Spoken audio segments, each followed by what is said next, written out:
Yeah!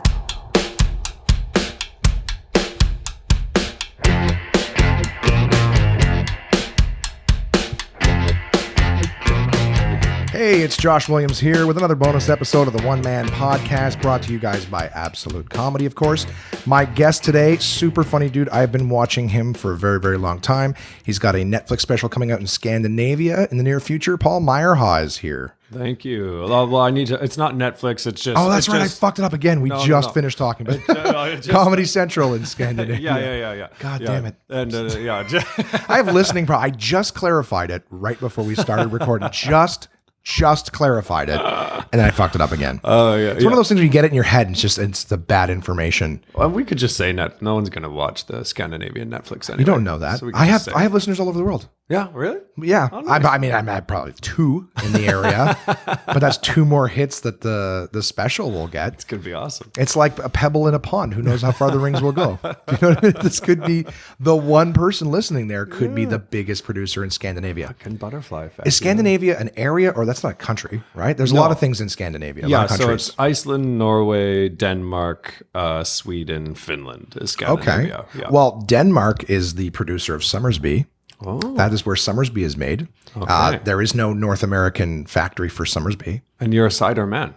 They're a sponsor of the podcast. No way. Yeah. I love cider. Do you? Oh, I can't drink it anymore. I love it though. I was going to say, when you finish your coffee, let me know. I got a fridge full of cold ones. I don't drink it because of the sugar. The sugar. I found out how much sugar, and I wasted, I don't know how many years of my life. I love cider. I got to England and I drank cider. I drank cider for 5 years. I think it changed my life in a negative, like, right. like I'm not like, it's great stuff, but if you drink, 10 a day, you're having 10 Red Bull a day. Yeah, exactly. Mm-hmm. Have you tried the Somersby flavors? They've got a lot of new flavors out. No, I you know what? After I'll have one. They've got like watermelon. This is double because I get to inform you and plug their shit at the same time. And this isn't planned. This isn't not at all. Thing. No, I don't do the sponsors during the interviews. This is bonus. All right, they don't know how many bonuses there are, but they have the regular one. Then they have Somersby semi-dry, which is crazy popular right now because it effectively tastes exactly the same with half the sugar. So maybe oh my god, that might be the solution to your problem. But they have like an elderflower lime. They have. What else? Fuck, Jesus, that was quick. Red rhubarb. They have a blackberry that's absolutely delicious. Pear. Wow. There's a bunch of them. But I got a fridge full of them downstairs. They're cold. You just decide which one you want. Elderflower. Elderflower lime, and that's been discontinued in Canada. Okay. So maybe try that before you can't try it again. Oh yeah, there's options. There's options. That's a once in a lifetime thing. Have an elderflower cider. That's not going to be offered to me again. I don't think that's unique. They've pulled it from the shelves here. So okay, cool. So there you go. Something to look forward to. I can even send it with you because I know that you're watching the games later on. Yeah, I'm going to watch some games. Yeah, so maybe I'll have a cider at the games. That sounds good. And then the old me is going to come roaring back. This is the beginning. I would be more than happy to send you home with a few Somersbys just to get them out of here because you're saving me from myself at this point. I'm like, I can't do this. It's addicting. It's so good. Yeah, it's super good. But you're going to Denton, and that's where they make it. They do not. They make it all there, and it's everywhere. It's import. Okay. So that's it's at a very reasonable price considering it's an import. Nice. And they got a big hill to climb because of Tuborg. Tuborg is Denmark's, like, that's their home beer, and it's super popular. And so they definitely have the lion's share of the market. So they're brave.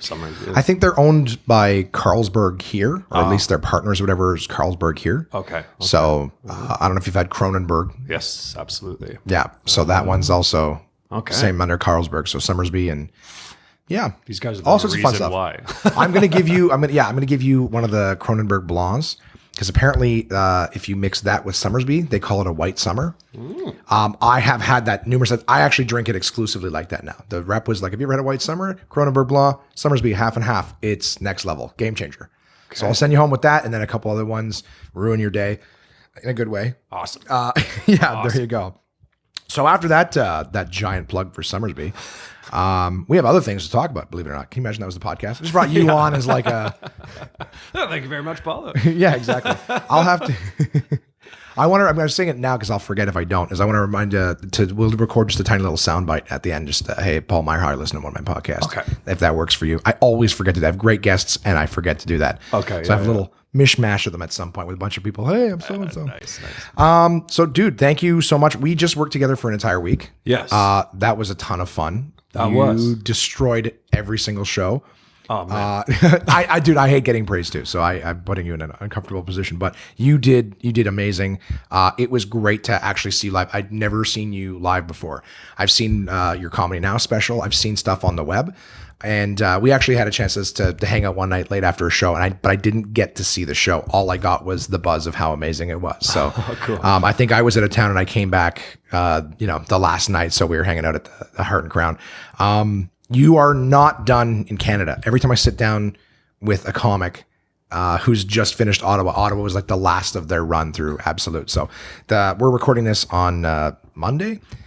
This will come out on Friday, but you are off to Kingston. And are you doing Toronto as well? Or have you already done Toronto? No. I'll go to Toronto afterwards too. Yeah. Okay. So anyone listening to this, if you're hearing it the day it comes out on Friday, Paul is available to be seen in Kingston. And then the following week in Toronto, correct? Yeah, Toronto, and then I think I fly back to Europe on the 15th. So October 14th ish. That's when I'm in Toronto. Yeah. So I mean, again, this sounds way too formal interviewee right now, but you're also be doing a festival that we'll chat about later on. But I do this with all my guests is just so people can sort of get to know you a little bit outside of the comedy thing. Is how long you been doing comedy now? I guess my first time ever walking on stage when I was 18. I'm 36. So yeah. Half your life ago. Yeah, half. I think exactly half your life. 16 or 18? You said 18. Yeah, half your life ago. Yeah. Wow. Not bad. I'd say not bad. And where did you start? I started in Edmonton. It was one of those situations. I think it's probably the same here. It was Yuck Yuck's West Edmonton Mall. It was the hottest room in the country. I mean, you didn't have to be funny, and the room was just amazing. And I get the feeling here with Ottawa too that the room is it's one of those rooms that you can't do anything wrong. And that's where I started. So yeah, I had a bloated ego immediately. We're spoiled here. We're spoiled here too, for sure. And there's a lot of people who they think when they start here, that's what stand-up comedy is. Oh my God, this is what stand-up comedy is? It's amazing. I can't wait to do this. And then when you finally start traveling, you're like, oh shit. Oh, it's awful. Like the first time I was in Vancouver, I got an applause break when the light came on to get off. Yeah. The crowd all saw the light. And they were like, "Yeah, about time." It was. Then you take your little writing book to a coffee shop. You're panic writing, like, "What am I gonna do tomorrow?" Like, it's brutal. But so I did it. I did it in Edmonton. I was going to university. Well, it was actually technical school. It's just a business degree, and at NAIT, it's basically a continuation of high school. Right. Like nerds are still getting hit with chalk brushes. It's not a university. I love that visual too. Nerds Yeah, well, that's true. Like on day one, I saw a nerd get hit with a chalk brush. I'm like, this is not a university. What the fuck am I doing here? So I did it stand up. So I was only doing it sort of once a month when I was 18 around then. But was it something you knew you wanted to do? Like, I mean, again, not making it sound too much like an interview, but did you want to be a stand-up comic, or were you like, oh, this might be fun something to do to fuck around kind of thing? Like, were you like, this is what I want to do with my life? Yeah, definitely. Because I really didn't even make friends in university. I would just go to hang out at the comedy club every night, like every single night. And that might have been the cigarettes and the beer, but but I loved it. Like I could consume it unlimited. I loved it. I absolutely loved it. And anything that came up, like school projects, parties, would all go back seat to gigs, So I would do, And then by the end of I was, sort of working the road by the end, last semester. And I mean, I just didn't care if the grades were bad or anything. I did graduate, but it was close to not. Yeah. It was all about stand up. I knew for sure. That's good. My listeners have heard the story before, but for myself personally, it was like I was the last person to accept the idea that I would do stand up. So I'm always fascinated to know if anyone else was like, I did it to shut people up.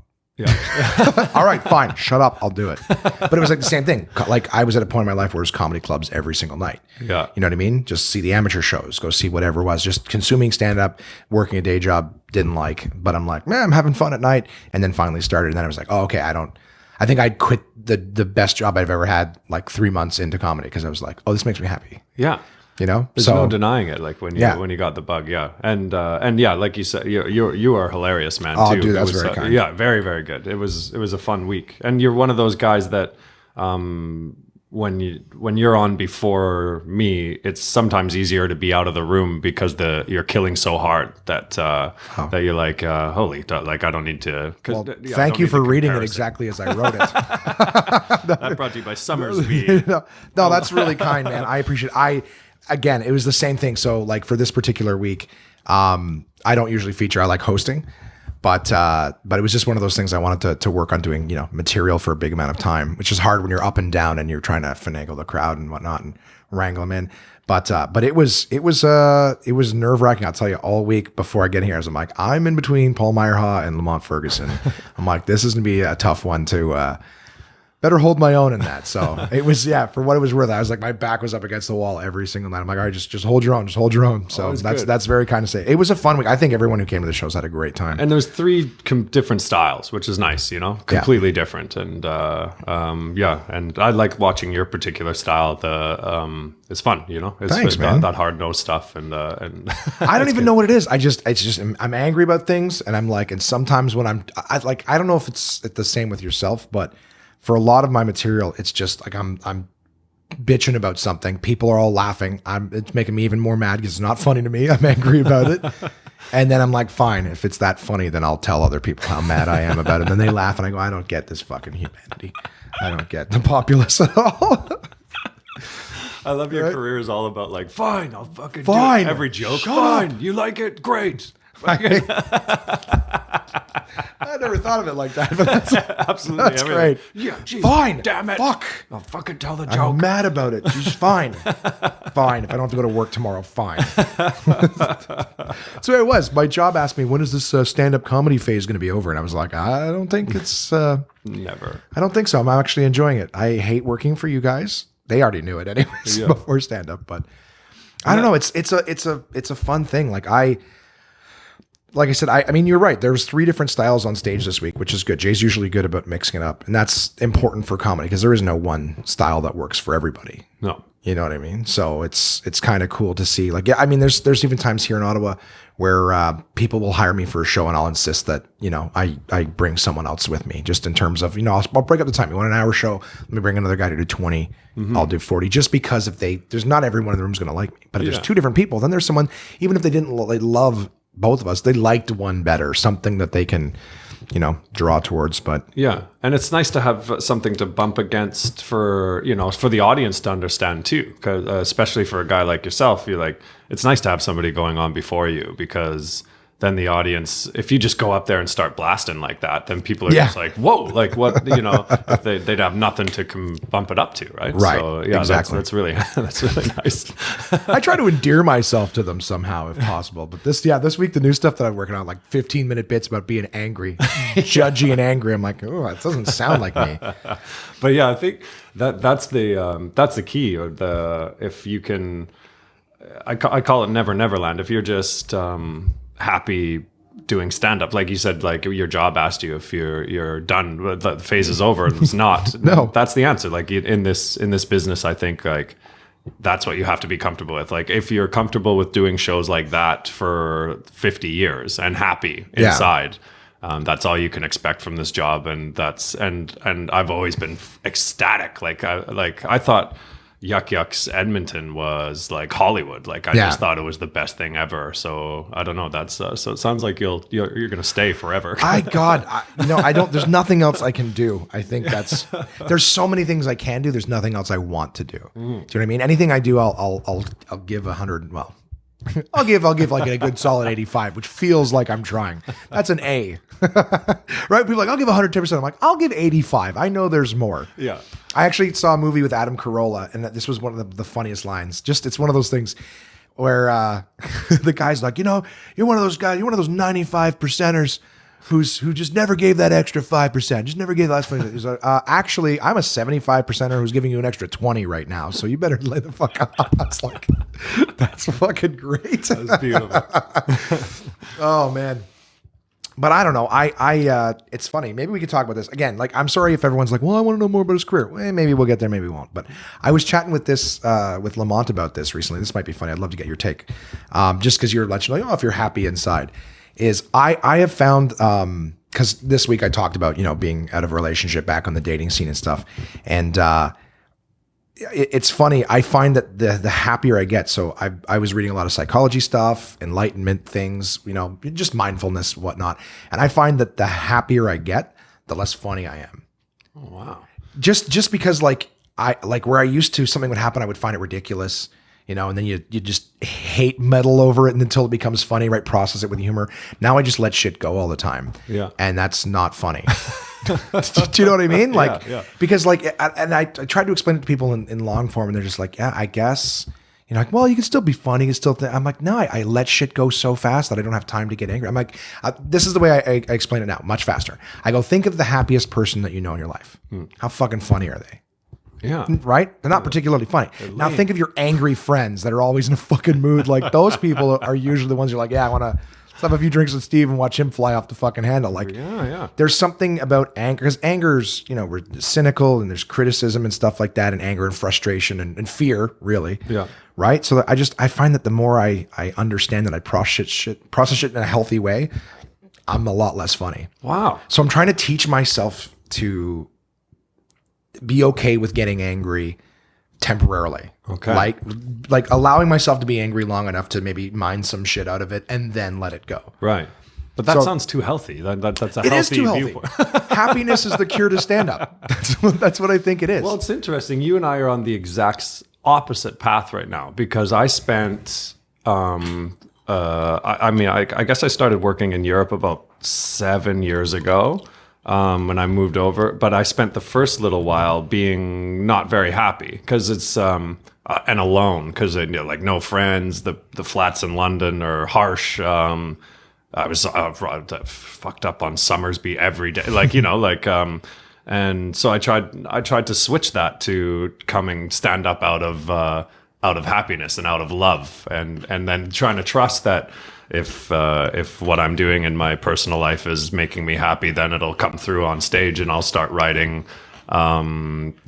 stuff that matters to me and stuff from that side of my. So we're on the exact opposite path, which is really interesting. I'd like for that to work. I want to be wrong about my theory on it, because I'm still very fearful, still very angry, but I feel like that pushes people away. Sorry, this is the first time I've ever brought like a little tray of cookies out. And I expected soft. I don't know why. Cookies by usual design are crunchy. You look like you're so disgusted with my statement that you're leaning back from the microphone, like out of love. You're like, good God. And the worst is I can hear the crunching in my head, but I was like, okay, so am I hearing it through the headphones, which means it's coming across on the recording, or am I just hearing it because it's crunching in my dome, And it's not a soft snack. So next time you bring stuff, you got to go. I thought they were going to be mildly soft, so it'd be like squish, squish, yum, yum. No, it's crunch, crunch, crunch. I'm like, oh, fuck, this is a bad choice. They are nice, and though. I thought you were going to get ready. I thought you were going to go into a 5-minute description. I'm like, I got time to chew a fucking cookie. And you were good. You were very respectful of the economy of words. You made it nice and short. I'm like, I'm going to have to talk. And it had coconut in it, which means it's going to be falling into my teeth and choking me up. Of course.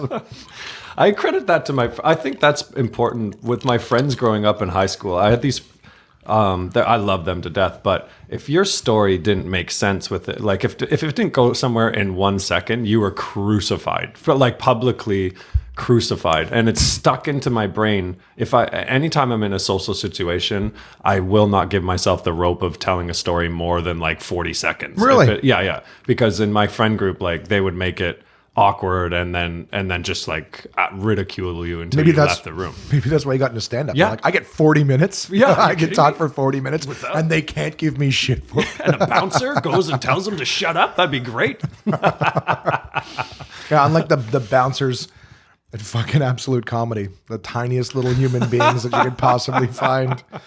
Zero policing. Yeah, exactly. I was making fun of Aaron Powers. So again, anyone listening all over the world has no idea, but we have like 5 foot tall doormen. The doormen get increasingly smaller at Absolute Comedy. And what I think it is I'm like, I think they got these little man complexes because the doormen, the turnover is so fast.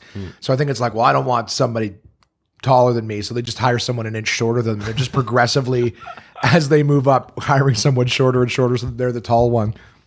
And it's all a comedy factor that you guys lose them to stand up. Every one of these guys is always interested in stand up. Yeah, right? I want to be a comedian. Yeah. Then you get chicks. Nope. No. That does not happen. Yeah. Oh my God. What was it? Alonzo Bowden's like, keep them at the club. The chicks think, oh my God, you want to come hang out? And as soon as you leave, like it's like the Wakandan dome wears off and they're like, where are we now? It's like, who are you? Get away from us. Yeah, you're just an old guy. It's not funny anymore because you're dark and fuck. Fuck. Well, I'm hoping that like in terms of the happiness stuff, like you see guys like Pete Holmes, who are absolutely hysterical, who are something like Gaffigan. Yeah, I think. Yeah. Maybe he's dad happy, Like yeah. Yourself, super, super positive. Guys like Fraser Young, like positive. And so I'm like, okay, I hope that that's where the humor is. I mean, I know that there's still a certain level of frustration and whatnot, but positive. I'm that's what I'm trying to do. Is I'm trying to pursue happiness in a healthy way, but at the same time, let it. I want to let myself even feel the frustration. I guess, getting a little real here was, and again, some of my listeners know this already, but one of the issues that I had with my relationship was just, I don't want to say anger, but like definitely dwelling, like, despair and that kind of stuff. So I associate any of those feelings of like negativity or criticism or anything like that with, this is unwanted behavior for relationships. So it's completely unacceptable. So to even be critical is like, no. So that's what I mean by giving myself permission to get angry. It's not to like lose my shit, but more along the lines of being able to take something, deconstruct it, be a little negative with it, you know what I mean, in order to get some funny out of it. And then let it go. Now that I've got a funny little thing, all right, it's cute and funny. Now let it go. Don't hold on to it forever. Like, okay, it's a great joke. Still pissed me off. You know what I mean? Yeah, well, it might be a good way to like, for you to deal with all those emotions, like, because it's hard. Dealing with emotions is fucking hard, and it's a learning process forever. But this sounds like a great way, like journaling. Like what you're doing is no different than what the professionals suggest you do. Like you're basically journaling it and getting at it people, out. making people listen to my journal. That's what the podcast is basically. I'm like, I don't like writing. I'll talk it out. And if someone wants to listen, all right, sorry.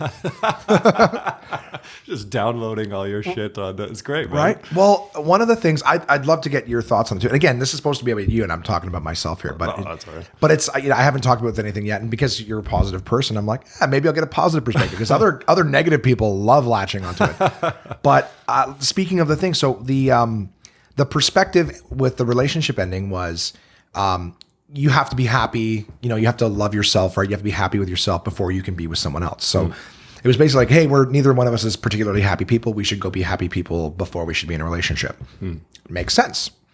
But I was like, okay, so then I became, obsessed is too strong, but I can't think of a better term right now. So I became very focused on, okay, well, what is happiness then? I got to be a happy person in order to be in a relationship. So I became very preoccupied with, okay, well, what's happiness then? If that's where you got to be, like, what does this destination look like? And it's very difficult to basically characterize happiness. Like, it's a feeling. Yeah. You know what I mean? There's only 4 emotions: happy, mad, sad, and afraid. Yeah. Mad, sad, and afraid all the time. You know what I mean? Those come knocking every now and again. They come and go too. But I've never in my life had to worry about whether or not I ever feel sad, mad, or afraid again. Happiness, sometimes you'll have that, like, am I ever going to be happy again? Am I ever is that one ever going to come knocking on the door to visit? But interesting, these are the psychology books and things like that. But I was kind of like, so what is like permanent happiness or perpetual happiness, right? Because I know that I'll feel happy again. But in terms of being someone who is, you wake up every day and you're just happy. I'm good today, right? I was almost like, in terms of comedians and stuff like that, because one of the reasons that we talked about it earlier this week, we were talking about one of your specials early on, and just that like, even though it's great, and again, I'm a fan because I saw that special, so something you yourself, you're like, I would have liked to have waited or whatever. Yeah. Is it fair to say that we're never happy with what we've done. We're never satisfied in terms of like, hey, this joke is finished. Like we always want to keep evolving and that artist never, I don't think ever goes away. Yeah. But I don't know if you would relate that to in like happiness inside though. That's just like, that's work. But look at, like you're never satisfied. Yeah, you're contentment. Yeah, content. Yeah. Right. Yeah. So that's what I thought. Like some people are like, well, it's not happiness, it's contentment.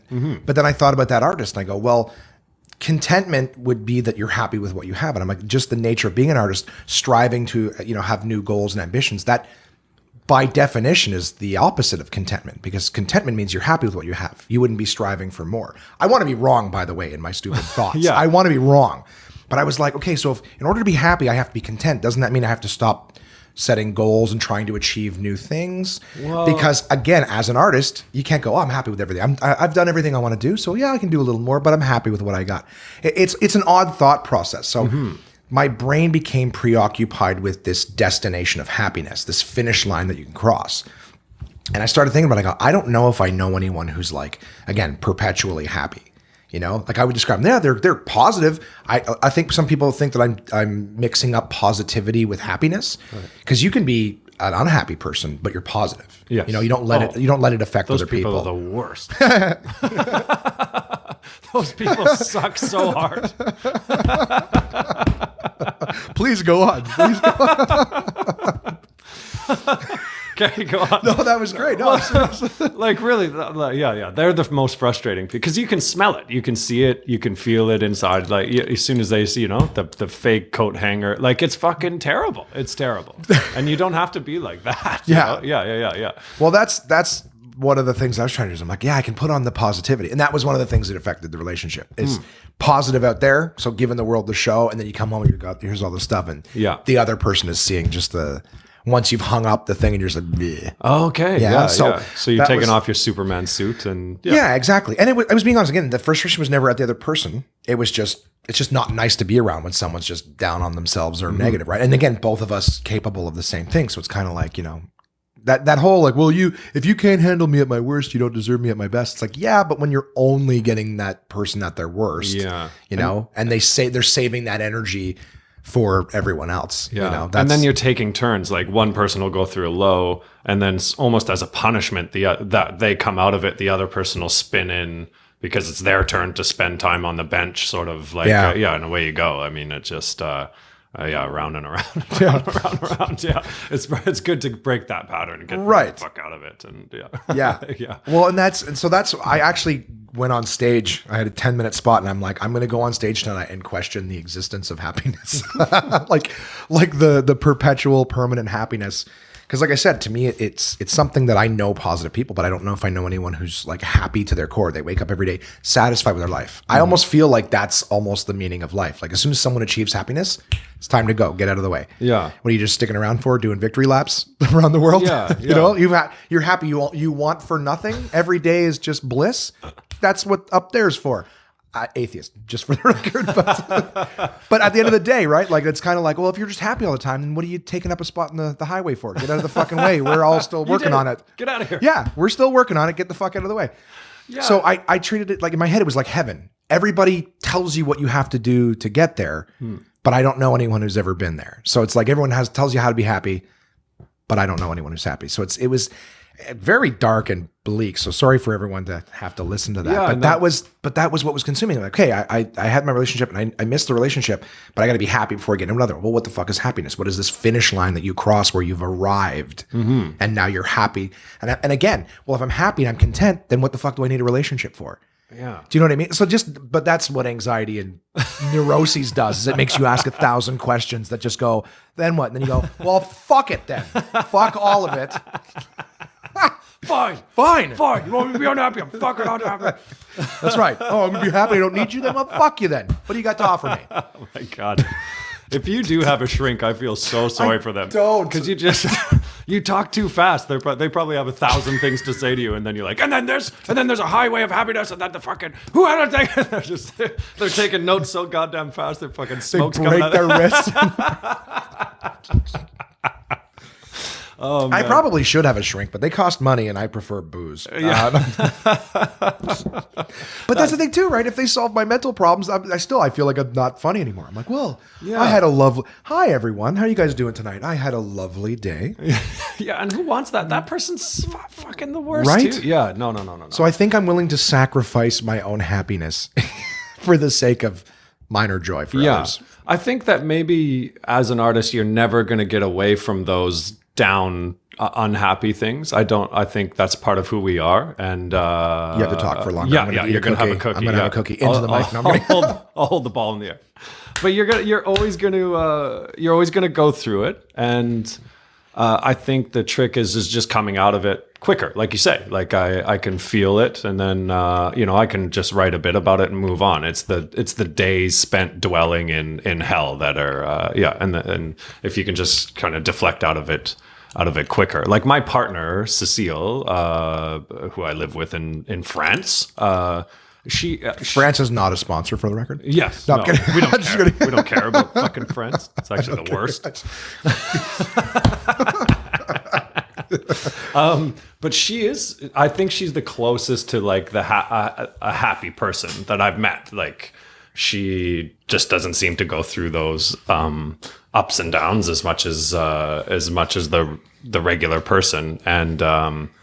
And I thought that would make me happy. It's fucking the worst. It's so frustrating. Really? I thought there was a happy ending coming. Oh no. Those fucking people. Yeah, no. It's I learned so much from her, but it also, and I think I'm way more balanced now, but you also. Then you start looking at yourself like, how come I can't be in that constant state of why do I lack the power to stay in that nice place? Yeah. And so I don't know. It's all, and then I'm sure she's looking at somebody else being like, God, I wish I was that happy, and you're just, I was fucking, we're all fucked up. It's true. I was even telling people like, I would watch like celebrities' patterns, not necessarily a particular celebrity, but just celebrities in general. And you watch them, like everyone thinks that if they were rich and famous, they'd be happy. Jim Carrey. That was a great quote by Jim Carrey. He said, I wish everybody could be the most famous person in the world with millions of dollars and then realize it's nothing. It's nothing. Kind of thing. It's not the answer. It just isn't. Yeah. And you watch them, like you'll see people rich and famous, like they couldn't be more successful. And then all of a sudden they're like on these health kicks, right? And they're eating this and they only eat blah, blah, blah, blah. And then the next thing you know, they're off in another country, working on relief programs and things like that. And then they're adopting children and bring them in. It's like at least for myself, I'm like, that looks like someone who's chasing happiness. They're trying to find some sort of fulfillment or, there's a better word, but it's early. Enlightenment? That, but just more of like a meaning, the like I said, fulfillment inside them, something of meaning, just to go, okay, well, this makes me feel like I'm accomplished. That's the thing. You can see people who have what you think you want. What's that, the hierarchy of needs or whatever? Maslow's. Yeah. Smart Maslow's people. I never theory. remember the person to credit them. Yeah, I did poor in that course in my nerd Chuck Brush University, but I do remember the Maslow theories of need. But yeah, like that's more about shelter, right, of course. like basic stuff, and then at the top of the pyramid. Then, but I don't know, like. If we're all searching for it, I don't know what it is. That's why I think that when you find it, you're done. I mean, there's monks in Asia that spend their entire lives, in solitude, meditating, trying to find the path to happiness kind of thing. And enlightenment and whatnot. So you're just kind of like, I don't know. For me, I always go to despair first. So I'm like, oh, it doesn't exist. Look at this way, Peter, smarter people than I who still haven't found it. Right, the top of the mountains, meditating in cloaks. Still haven't found it. At peace, meals are provided. I think that one of the things that they should eliminate is those staircase fucking walks for water. They find a system like just tie some ropes and have a pulley system. Have a dude who's rocking it out down there, fill the buckets, and then you just. That's going to get them a step closer to happen. I think because I'd be like everything's great except for that fucking walk every day. Well. And I will say, like, our pulley and rope system, like, I did a debate with Kathleen McGee, and she was debating for Facebook. I was debating against it. And I told the audience live that if you vote for me, I'll delete Facebook. And I did. And they voted for me and I deleted it. You deleted your account? I did, yeah. There's still a fan page out there, but Right. I don't have a personal one. And I did it live on stage. And I'd say that's a huge chunk of society's problem with happiness right now is social media. I would say, yeah, 100%. And personally, I noticed that as soon as that was sort of gone and the scrolling, and I have like wonderful friends and but yeah, all that negativity, all that people showcasing the best part of their lives all the time, and The demo reel? yeah, and not doing any poor things, and if they do talk about the shitty things, then they're sort of ostracized as weird because they're doing it on, like, it's all fucked up. Yeah. Like, yeah. Yep. I mean, that's a good way to go a couple of notches up the happy radar, is just ditching that, or just getting rid of the scrolling habit. Like, you wake up in the morning, you scroll through. I mean, you're just finding something that pisses you off, and then you're going to drive an Uber. Like, Yeah, I just stopped the scrolling part. I get an extra hour of Ubering. And for me in the morning, I'm like, oh, okay. That is my favorite thing, is going to convince myself that I'm being productive by just laying in bed and reading through my emails and scrolling through social media. Now I answer some things. I'm learning some shit. Yeah, it's to look at all that stuff. Everyone's constantly comparing too, right? So you see, like, that came up in arguments. It's like, everyone else looks like they're doing great. I'm like, it's because no one's in the middle of a fight and they whip out their phone and start filming a piece of it so everyone can see, oh, they're having a fucking fight right now, post. It's not. It's the best versions of your life. It's the demo reel. You pick exactly what everyone gets to see and what they don't. And there's a lot of smart minds that have said comparison is the death of happiness. oh, Because doesn't matter what you do. I don't know if I've ever shared this with I know we haven't said it, but if I've ever said this to you guys, is that doesn't matter what you accomplish and what you succeed. There will always be someone who did it better, who did it faster, did it for more money, whatever, did it at a younger age, whatever it is. And that's the thing, is that, so as soon as you start, transposing yourself on top of other things and, overlaying it, you're going to go, oh, I'm not happy with my accomplishment anymore because someone else. So you can't. It's a quote that I like that's like, you don't have to be better than anybody else. You only have to be better than you were. yeah. So as long as you're better, don't worry about what everybody else is doing. Just keep improving on yourself. And and in that way, as long as you're creating, I'd say the most unhappiest times of my life is when I stalled creating stand-up, like when I couldn't write, and that's it. And even when stand-up's gone, when we take, behind the barn and get shot because we're too old for Jason or whatever, then we'll just switch over to, building fucking furniture or something. Like, as soon as but as long as, like, you're doing something creative. Right. Like, this weekend was so delightful for me because Lamont was working on stuff. When I'm in these clubs, I need a half an hour every year new, and this club's perfect for trying stuff out because it's so friendly, and and this was great. I think I got maybe 5 or 6 minutes new, and it was one of my favorite weeks this year. It was so funny too. On Thursday when you were doing some new stuff out of the notebook and you're like, it worked. You're so excited. Check mark. You hold it up like a trophy, tap it on your forehead. Good job, brain. That was so fucking funny. Oh man, yeah. That was so funny. Yeah, and then that's the easy part, like bringing it up through, because it's so fresh that you got to read it from a notebook. That's the easy. And then when you got to start doing it later in the week without that crutch, like actually just bringing it up like it's real material, that's when it starts getting fucking terrifying, and because you don't, like, you can always save the day if you go, with the audience, Right. Yeah. Oh man, yeah. It was a really, really fun week. Yeah, I definitely feel it with like you said, all of us working on new material. That helps too, because again, when you know that you're not the only person on the show who's like, I'm pulling on my tricycle, you guys. Whereas everyone's like, no, we're all working on new shit. So we're all gonna have ups and downs in the sets, and we're all gonna put ourselves in a vulnerable position where it might not go well. And let's see. And the other guys are excited. Like, I'm excited. You're excited to watch. Like, you're like, oh shit, that's coming along well. And it's great. And it's And then there's pride. I think the audience picks up on it too, because all of a sudden your shoulders are a little bit higher because you're like, holy fuck, I can do this. Like in our stupid artist brain, after 20 years, they're like, I don't know if I could. It's funny how I mean, I didn't see it at all. If you were nervous doing the new stuff, I couldn't tell, for what that's worth. Sometimes you can see a guy doing new stuff and you can tell. Maybe the audience can't, but just us knowing how the inner workings of comedy, you can see someone who is a little nervous doing their new stuff. Yeah. When you know it's new, that's also an important part of being able to pick up on it, is just knowing that he's going to go do something new. So we're watching going, I can see the confidence isn't quite there. Yours, you sold it incredibly well. It was great to see it work.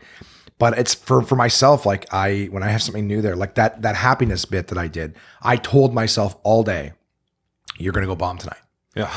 You're going, I had to get myself comfortable with the bomb. I'm like, rather than going, I really hope this works, I just set the expectations so low that anything would have been a pleasant surprise. I'm like, you're going to go bomb. You're going to go up. You're going to question the existence of happiness to strangers and maybe ruin their night. But you're going to go talk it out. You're going to bomb, and you're going to record it, and then you're going to hear if there was anything in it that's worth doing. And it went infinitely better than I could have even hoped for. I thought, like, I might get a couple chuckles here and there. It went great somehow. Because I was angry. I meant it. I was being sincere with everything that I said. But that's a fun thing, because I was a long chunk of time. We talked about this, doing crowd work and stuff and not writing. Yeah. And it got to a point where I'm like, I don't even think I'm comfortable trying new shit anymore, just because I'm like, what if it doesn't work? But David Pride was talking with me one time. We did a podcast, and he was saying how, like, you get to a point where if you can start to understand, like, you can bomb. He goes, I'm still afraid of bombing, but I've been doing this for 20 years and I've bombed lots of times. Yeah. And I'm still here doing it. It's not like if you bomb, someone comes up and go, give me your membership card back. You're not a comic anymore. Like, and you just sort of bomb more gracefully. Yeah. You can bomb, but like, it's not going to feel like it after 20 years as hard as it does when like an amateur like freezes, like, like that just whatever, it's just not going to feel like that. Exactly. Yeah. Exactly. Yeah. But my comfortability level, because I was talking to Lamont, because Lamont said something about time. Like, I think last night he was like, I cut into your, or something, like, you could only do 38 minutes or something last night or whatever. And that's interesting you say that I look comfortable, because I was like, every minute that Lamont or whatever, that I didn't get on stage, I was so ecstatic. Like, I've never been the comic that, I don't understand the guys that are like, I want to go up there and do unlimited time. Has never, in all of my years, I am to the minute guy, and it's out of sheer terror. Really? Oh yeah. Like, I'm not 1 second am I comfortable up there. And really? And every time I go up, I'm always like, okay, here like, I'm going to trick him. And then they'll laugh at the first one. I'm like, oh, okay. I tricked him. I tricked him. Yeah. That's where I'm at. The trick them part I get. The trick them part I get. I keep waiting for the audience who goes, you're not funny. We know it. Yeah. You're not fooling us anymore. Chickens have come home to roost. Yeah, we see done. It. Yeah. And I go, all right, well, good game. That was fun. Thank you. Well played. That part I get. But even when you're up there, like, it doesn't go away after the first laugh or whatever. I mean, the game gets easier, like, right, for sure. Like when I feel that laugh, I'm like, okay. And then, but it's never like, if I was in the NFL, I would be out of the pocket always. I'd be fucking running, like that's how I feel like up there. And so I'll get a laugh or something. I'll be like, okay, then this next one's gonna be okay, and I have the currency to do this one, and like that's my mentality up there. Never once am I like, oh yeah, fucking here we go, next Crush Town. Like never. Next Crush Town. Never. I have the worst shows when I feel like that before it. And not the crush, but just like, this is gonna be fine. Oh. Just comfortable. I can't even be comfortable, because the ones that I'm comfortable, they don't go well. Yeah. The ones where I'm nervous and terrified beforehand tend to go better. Just because I'm like, oh fuck, this is gonna be a fucking nightmare. Yeah. God. I don't know. It's funny, like 10 years in, it's like, you gotta do 20. I'm like, what the fuck am I gonna do for 20 minutes? I don't have 20 minutes. I have way more than that, but I don't have any of it that I like, or any of it that I even think is funny. That's right. Do you find that just for yourself? Like, do you ever write down an idea, or maybe even just pitch something and everyone's like, oh, that's really funny. You're like, I don't even understand why this is funny. Yeah. Maybe a stupid question, but just sometimes like things that are funny to other people, I'm like, oh, I found that interesting, but I didn't find it funny. Yeah. I think so all the time, and don't really understand how. Like I think Lamont was saying, like he it's sort of almost like math to him. Like he just sort of can see the joke as like a math equation. My best friend, Lacomber. I don't know if you know Lacomber, Sean Lacomber. He's Oh yes. yeah. But yes.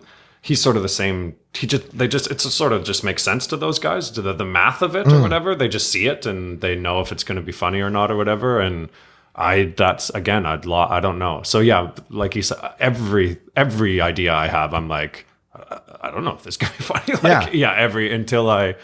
And then I go on stage and I talk about it. If it works, I'm still bewildered why the fuck it's working. So yeah, I'm in a constant state of that.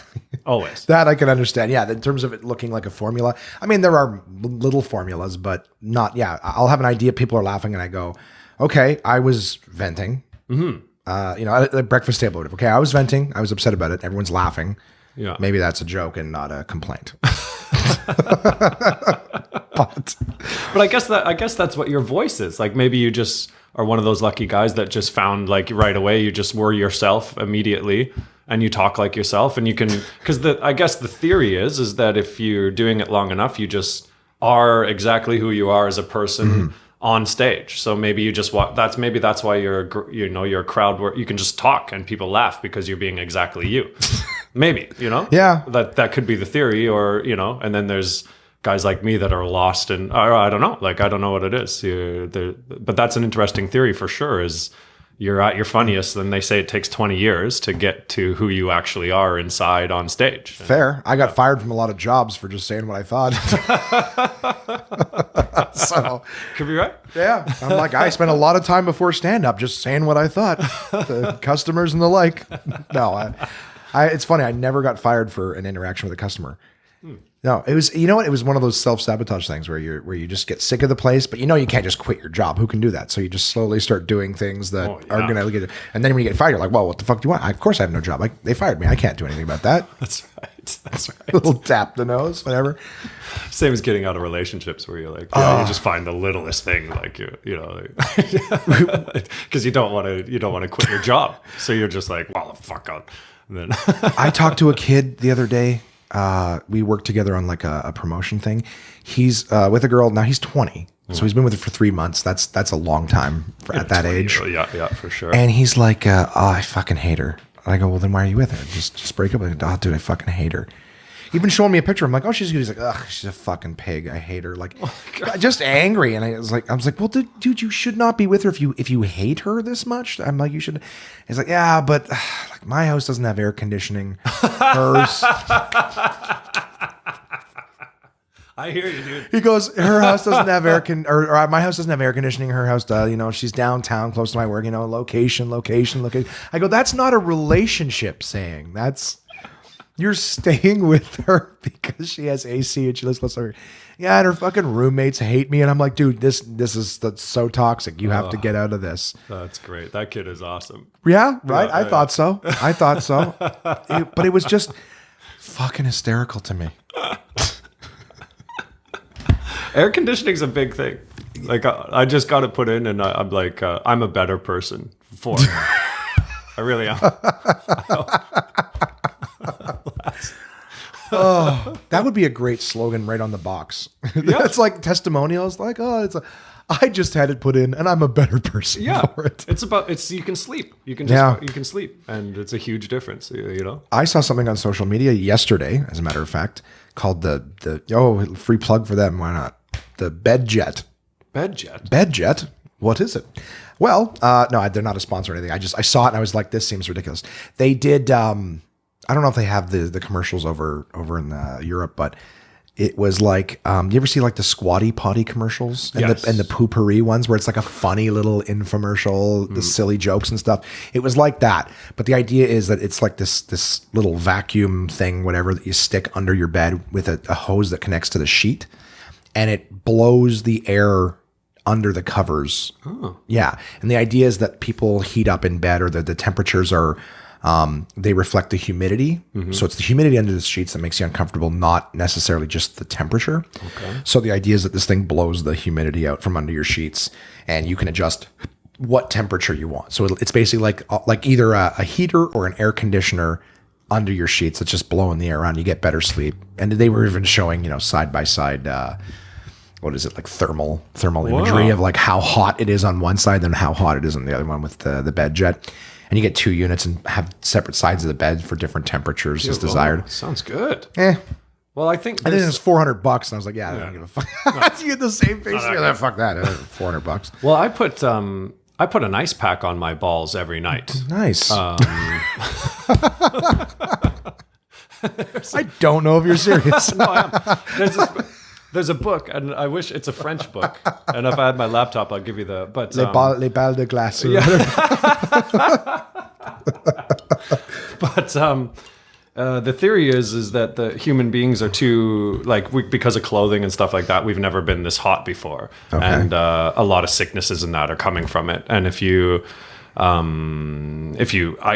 an ice pack on, it's basically on your glands. Those are getting rid of toxins, right? So if you put an ice cube in a glass of water, if there's anything in that water, it's all going to be attracted to it, right? Really? The coldness pulls it. So their theory is that the toxins are going to be pulled from your body into the place where it gets rid of toxins, right? So it's a theory. It's not proven yet. Well, I don't know. It's a doctor. So that's how much do you trust doctors? I don't know. I have no idea. Chiropractors, doctors of sorts.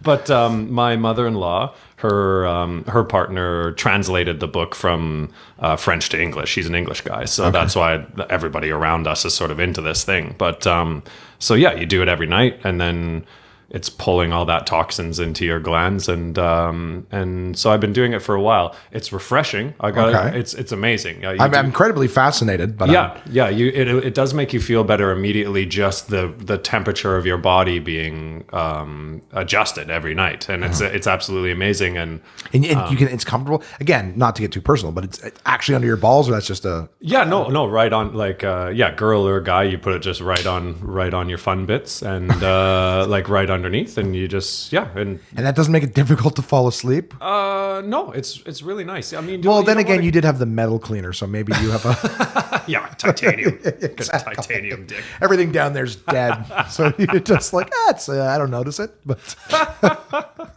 yeah, it's that's in reference to a bit. So you want to know what it is? Go see Paul.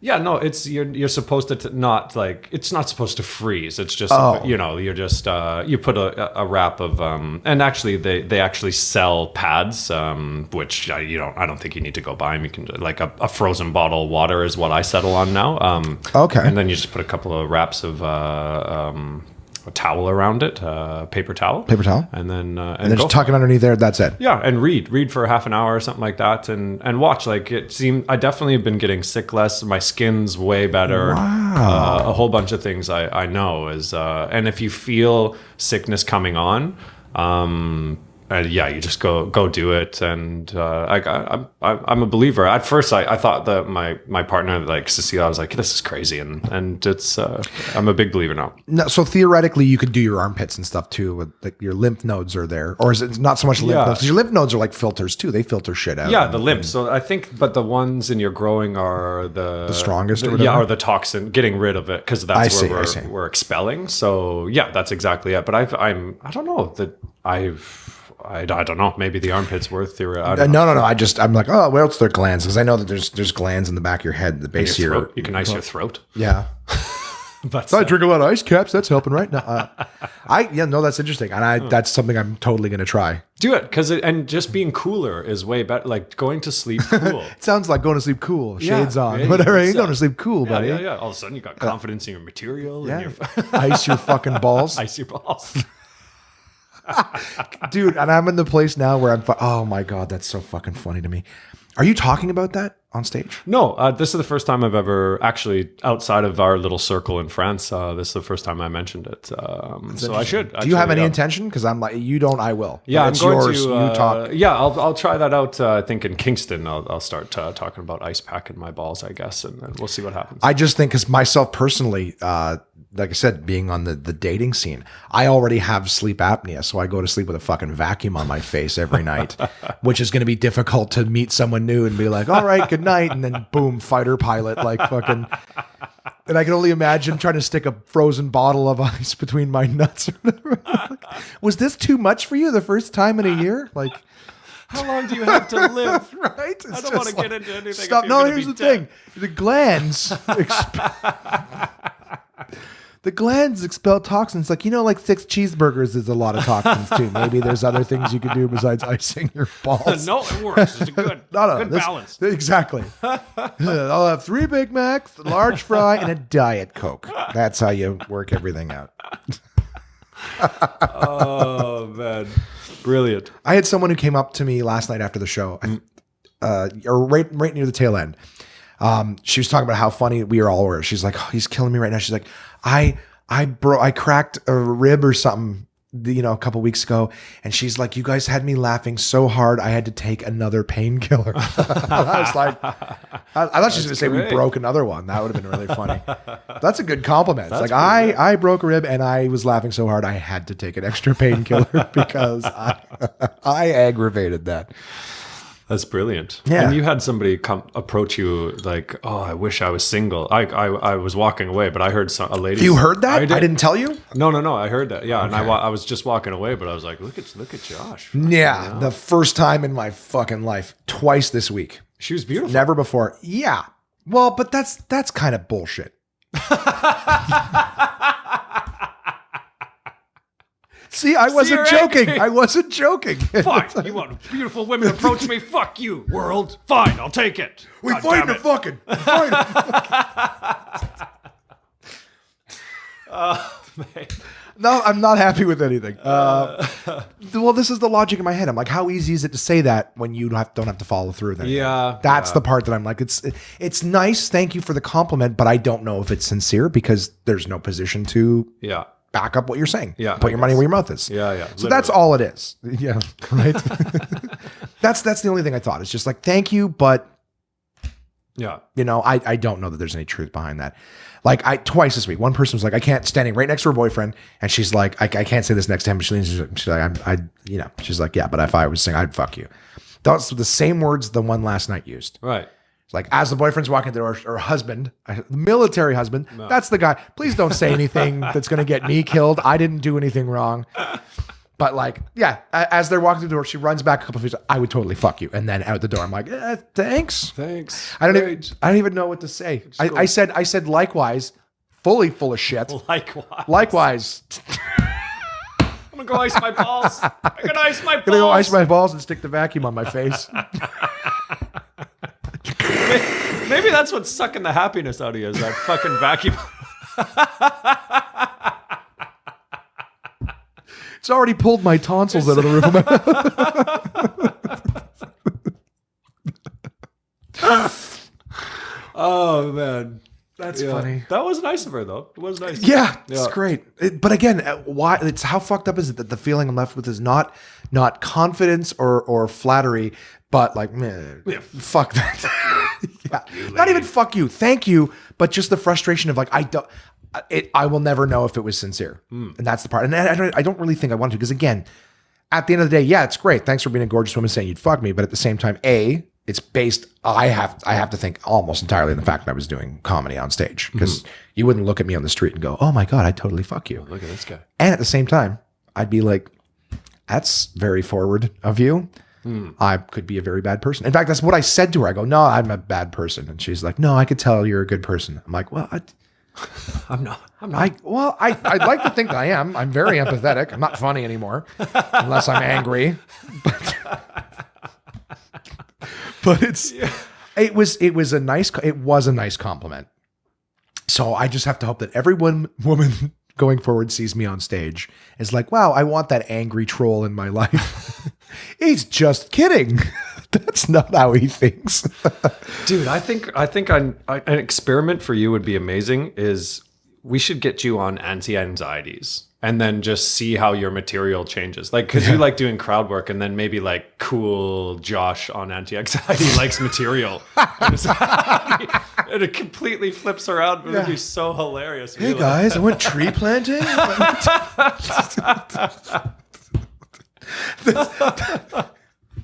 I was the first thought in my head, I'm like, what would a cool, happy person do? And tree planting is the first.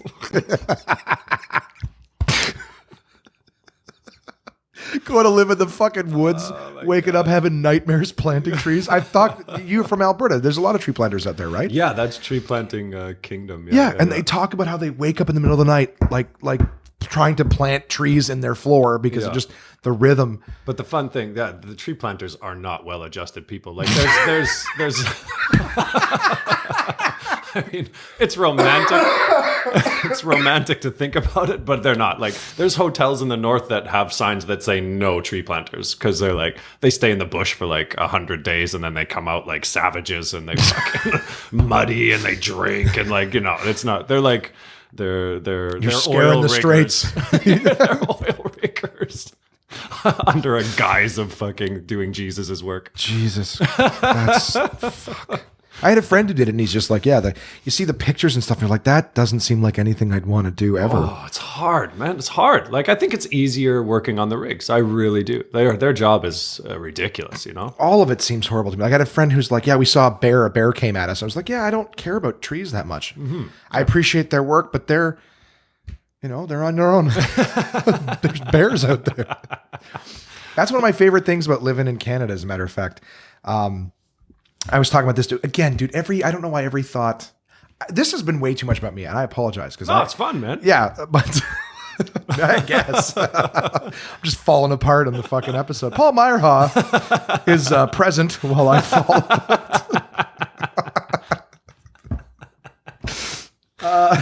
He's a witness. It's more about being a witness. Yeah, can you sign this paper here? That's all I needed. It's just so that they know I wasn't on drugs. I'm drinking water, for Christ's sakes. And a pumpkin spice. Oh, you I haven't even touched it yet. Yeah, because I was afraid I wouldn't be able to taste the fucking firecracker cookies over here that you crunch. But yeah, like, again, another thing that I was just like, I can't even find happiness in where I live in terms of like, I've always been like, oh, there's beautiful places in the world, right? Like, yeah, California, move it to Vancouver, and there's Fiji and all these places in the world where it's like, there's beautiful places, Australia.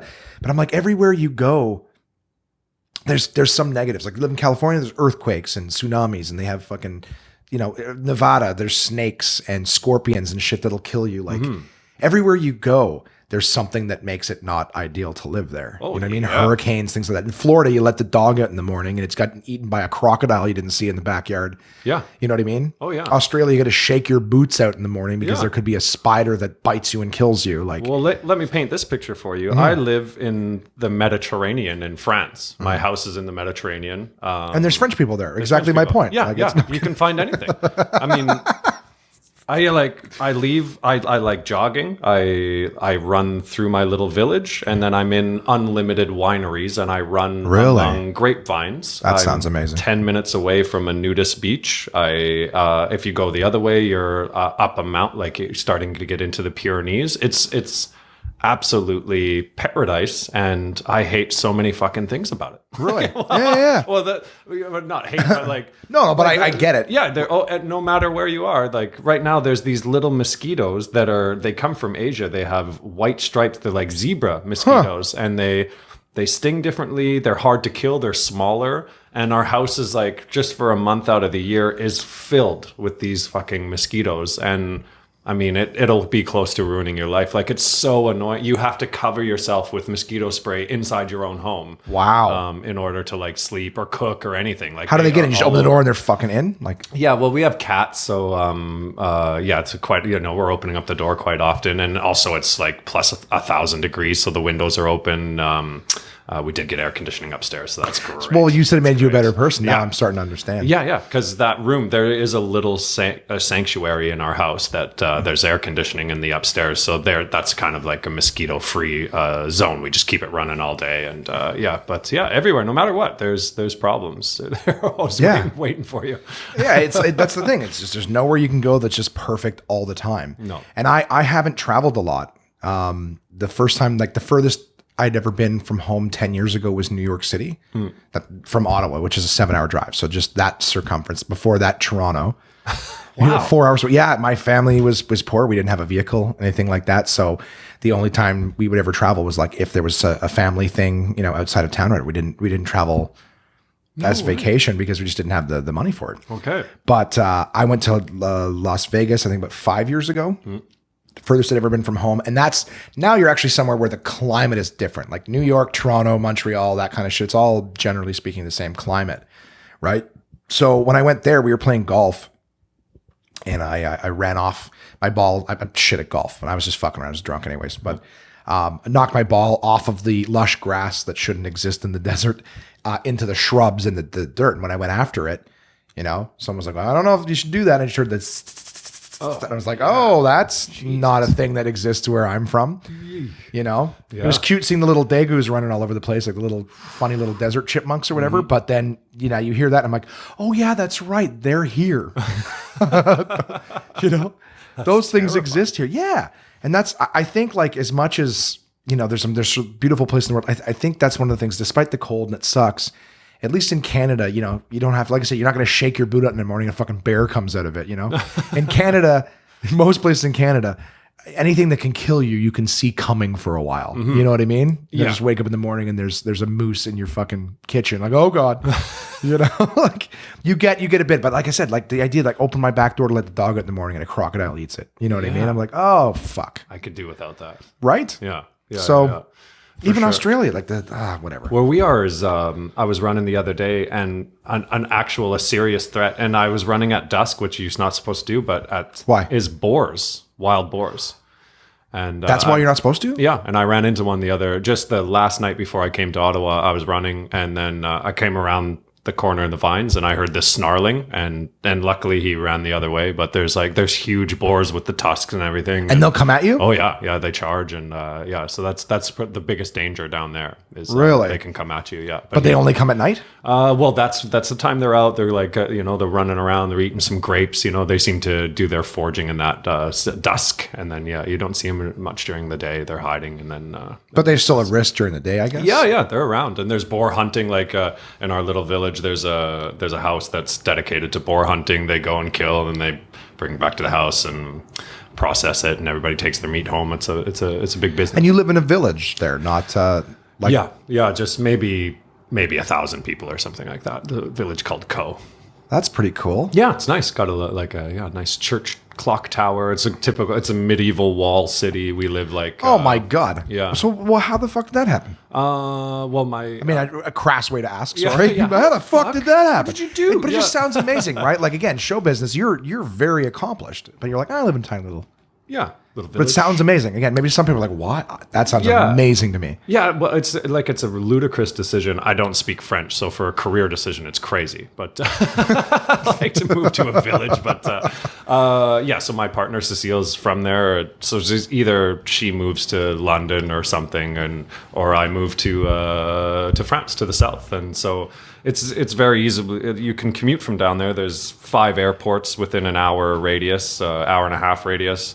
All the Northern Europeans come there for vacation. So Ryanair, EasyJet, all of those companies service those airports. And, for me to commute to work, it's, £50 returned or something like that to Manchester or Scotland or Norway or Ireland or wherever I'm at. And so I just fly to work, and I fly most weekends. I'm trying to, I got a little burnt out last year doing that. I'm trying to do it a little bit differently now, where I'll do, 3 weeks in, I'll go to, here or Norway or something, and then take a couple of weeks off back at home and but Swat the mosquitoes. Yeah, chase boars around. So it's just it was a decision, and it's nice. It's a nice life when you're off the road. We get enough of big cities. I get enough of big cities. So it's when I'm off, it's completely secluded. It's slow. I buy all the food from markets. Everything's It sounds like fresh. the perfect counterbalance. It's perfect. Yeah, it's absolutely perfect. So maybe that's why you're a happy guy. That's the secret to happiness. Is Yeah, balance. Yeah, to live in a city and then go live in the country. yeah. And it's and I think it's starting to work. Like it's starting, like the plane's starting to level off, and like I can feel. It's nice. It's good to get that break and just fill the well. They say fill the well, fill the jokes, get well. That's awesome. Yeah. There's I do want to ask, because again I started down the road, but how long were you in Edmonton doing stand up? Was Edmonton correct? Yes. Okay, doing stand up before you were, like headlining and making your income from stand up. Maybe not necessarily no day job, but just how long before you went from that guy who walked into the West Edmonton Mall to holy shit, I'm a comic and I'm making my income from stand up? Let's see. I graduated when I was 22. So 18 to 22, I was in school with student loans and stuff. And then I also had a job, this great job that my buddy Toby Hargrave, who's a comic, he got me this job at a campus bar. And I would bartend Sunday and Monday. And you were by yourself. It was a small enough bar. You did the whole thing. No boss or anything. So it was perfect for a comic. And you could still smoke inside. So I just smoked cigarettes and serve and drink like off shift. Yeah. It was great. It was perfect. So I had that job, and I continued that for about a year after I graduated as well. And then, so I guess I started making a living full time from stand up, I believe at 23. That's not bad. And then since then I've been lucky enough not to go back. But, Never had another day job since. No, not amazing. Yeah. So that's it's been pretty good. And I took the tip money from that. And I lived in a guy named Kerry Unger. He's another comedian. He would be like an older brother. He sort of taught me the ropes. I lived in his basement, and I would put all my tip money in change in a garbage bag, so I knew I wouldn't spend it. Okay. If I changed it into bills, it would be gone on. And I put all that tip money in a garbage bag, and that was like my Toronto fund. Oh, okay. And I think by the end of it, it was like $3,000 or something in loonies and stuff like that. And then I took that money and went off to Toronto and got 24, I think, something like that. Was that scary? Yeah, but Kerry really set it up on a plate for me, because he introduced me to this group of guys that like Chuck Byrne and Johnny Guardhouse and Scott Rondo. There was that group of guys that. So Chuck was like, listen, just move into my condo. So instead of having like a dirty Toronto starting house, I lived like in this beautiful like Dundas and Gerrard, like downtown, gorgeous place that had a games night every Monday with every comic in Toronto. Oh, that's fucking awesome. I mean, it was so perfect that like Kerry just set it up. He introduced me to Yucks. I moved to Toronto with like 4 months of work set up. So it was really that helps too. Oh man, like it was he really gave me my whole out east experience. So it wasn't difficult at all. It was more exciting. It just like I landed, I had money to eat, I had tons of work, I was in with the company. It was gorgeous, and that was all just Kerry introducing me to those guys, and Chuck and Johnny and all them was no problem. It was more scarier moving to London than Toronto for sure. So what prompted that then, if you don't mind me asking? Because like I've said, they've heard, but I'm in that thing where I'm like I'm so close, like I have to make the move to Toronto soon, just as part of the whole, you got to compete against guys who are stronger and things like that. It's going to force me to be stronger, to work harder and things like that. And it's a gateway to more things going on. It needs to happen if I'm to progress. Yeah. Because that's where things are happening. Yeah.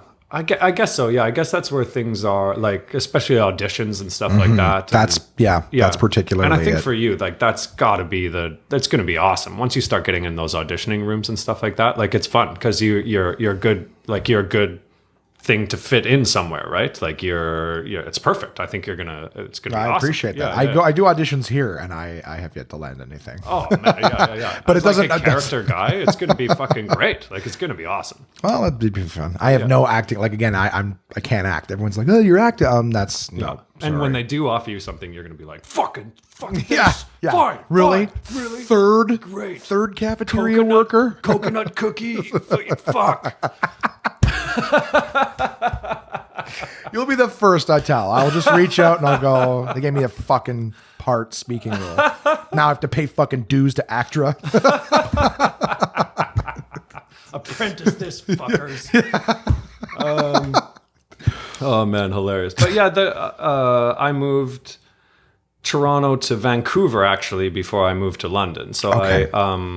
I won the Great Canadian Laugh Off, and then in my stupid brain I thought, because then I was sort of touring all over, and I was doing a bit in the States too, because the Seattle competition, I went down there with my buddy Damon Schritter, who won, and I got second in that. Nice. And, so I was doing a lot of work in the West Coast of the United States, and I thought, okay, I love Vancouver's my favorite city, so I moved there, and I lived in Vancouver for a couple of years, and then went to London from there. But Why London, not the States, if you don't mind my asking? I guess I don't have any lineage there, so you can have like a holiday working visa for 2 years. My lineage is Norwegian, which doesn't do any visas, doesn't help you at all. So I knew. So it has to be lineage. I thought it was just if you're Canadian, you can. Yeah, get you something. can. Yeah. So, but you have to be under 30. It's called the youth. Oh, mobility. right. Yes. Okay. Yeah. I found that out a month after I turned 30. Yeah.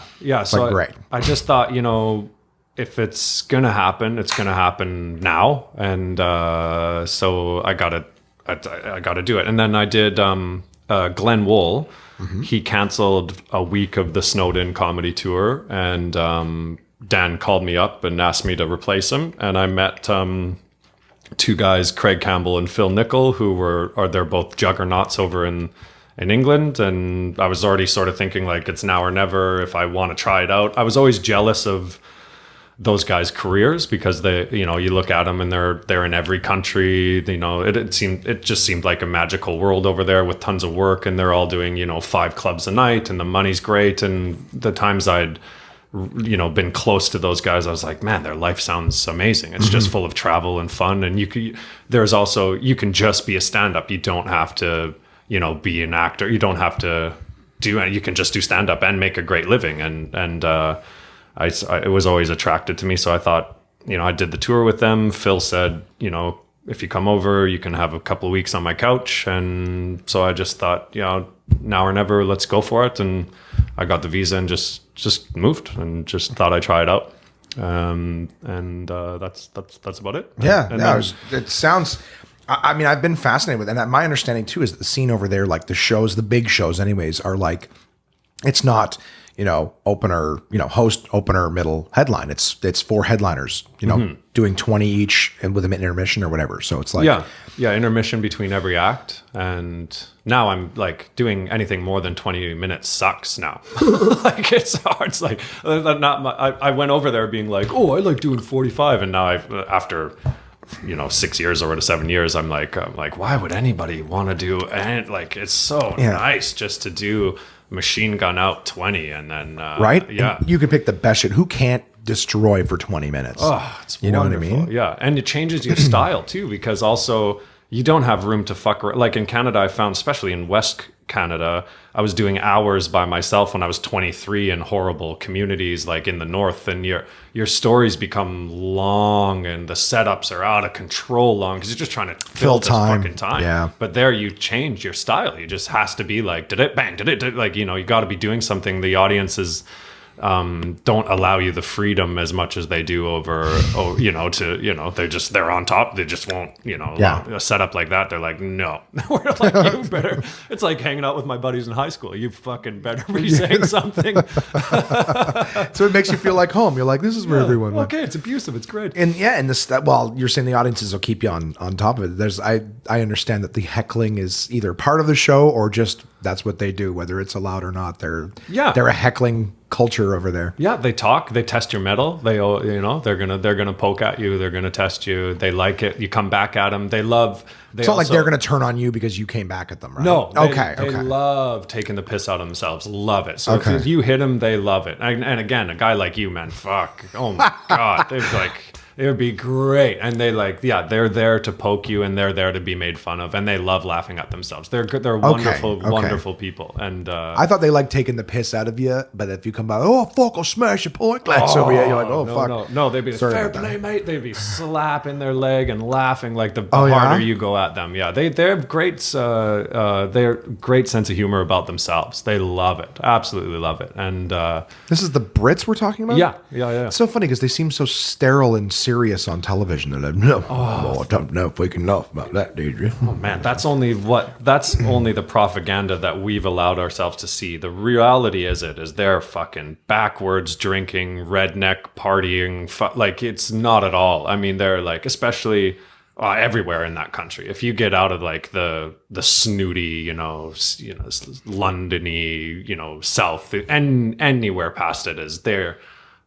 And they're wonderful too. The snooty guys, they're it's all like very very smart comedy, very but it's far from that. They're hillbilly drinking, unlimited fun, don't care about what they look like publicly, taking the piss out of each other, taking the piss out of themselves. Like that's good. The good adjusted, well-rounded folks. Is the scene warm or is it do you have to, is it tough? Is it like clicky? I mean, Yeah. are people good? Is it generally like warm and hey, we're all part of the same thing and take care of each other? Or Yeah. Okay. So for a level of honesty, Yes. I would say my role there is more on like I'm in the league, I'm playing in the league, but I'm sort of like a journeyman bruiser, third liner that just like.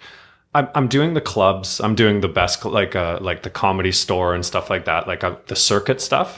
And it's wonderful. So I don't really see that end of things, but I'm only sort of living in that realm of like the top of I don't even want to say the top. No, that's but fine. Like I'm doing the clubs that you want to do. right. Then there's this whole other entity that I haven't really dipped my toe into too far, which is like Edinburgh and doing your one-man show. And that's where the industry is, and that's where the big opportunities are going to be coming. And as far as I know, then that starts getting a little bit clicky and stuff, and it gets a little bit cutthroat, and that's sort of where the ugliness can be. Right. And but I'm sure it's fun, and but I haven't really waded into that upper, that one-man showy sort of stuff. Right. I did a run at Edinburgh, but I did like a 3-handed bill, just sort of, with a couple other Canadians. I did 2 shows and another one called Big Value that was 3-hander. And, so I don't really see that side of it over there, but I know it exists, and I know it's very competitive. But at the club level, it's not. No, Because you would think, like, even here at the club level, you see guys unhappy who's getting this and who's getting that kind of thing, and who's working these clubs, and why am I not getting those clubs? And I guess it is competitive for sure. I don't know if I felt that in London, and also that I think the other Canadians that went there before, like Stade and Campbell and Nickel and Wool, and Tony Law, those guys cut such a unbelievable path. Like they like Canadians for the comics down there are gods. They just like, those guys gave it the best reputation, our country. So you kind of walked in, it's not like you're playing the same game as the British acts. They're just like, oh, he's a Canadian. And then there's other guys like Hastings and Catherine Ryan, obviously, that have done really well. And Bobby Mayer has done really well. So this like folklore of how good Canadian comedians is just like breathing over there. So when you're in green rooms, they treat you sort of differently. They're like, oh, he's just another one of these solid Canadian acts that's bulletproof. Really? And you don't really, I don't feel the competitive nature of it, because they're just like, oh yeah, he's a Canadian. So we always like, there's probably a Canadian on every bill almost. Right. And, really? Yeah. And they're like, oh yeah, like all you guys are really good and we understand the deal. So you just get grouped into this whether you deserve it or not, the Right. reputation, you get grouped in with these other amazing guys that have sort of cut that path. And I think they were just, the guys like Stade and them that went over first, that country was just sort of lucky to get some of our best guys going over there. And yeah, so you just sort of live on this reputation that they created, and if you can ride the wave, then you're in, sort of. Yeah, and you definitely don't want to be the guy who comes in and starts fucking around with that reputation.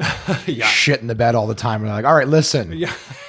Fucking close that rip in the wave that everybody else has opened up for you. That's right. And they know, there is a few guys that have come over and they know them by name. They're like, yeah, I've only met one Canadian that didn't do well, and they'll know their name and they'll know, and I don't see them anymore. Like that's a common conversation. They'll say, I've only met one unfunny Canadian. Like that you hear that a lot. Yeah. So you don't really have to play the game with the Brits. And also, the Brits are sort of getting the opportunities on television. There's entities like Catherine, and who's getting everything. I mean, she's the biggest thing. Is she really? Oh yeah. I think she's like. I saw a poster the other day that it was her name first and then Jimmy Carr. Like she's like, really? Yeah, she's top. Yeah. Is Jimmy Carr's? I know he's popular over there. Yeah.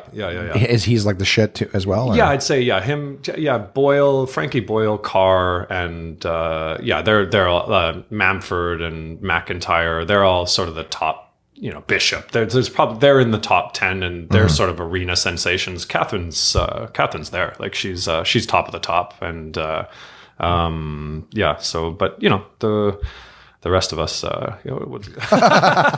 I wish they could see the look on your face. The rest of us, live in France and slap mosquitoes off my face. But that sounds euphoric to me. Not the mosquitoes, of course, running from pigs and slapping mosquitoes, but the fact that it's like, I can run up these mountains, or I can run through these vineyards, or whatever. I'm like, that's like, I would basically be doing what that boar does. I would wake up around dusk, go out and graze off the grapes. Someone challenges my food supply, or yeah.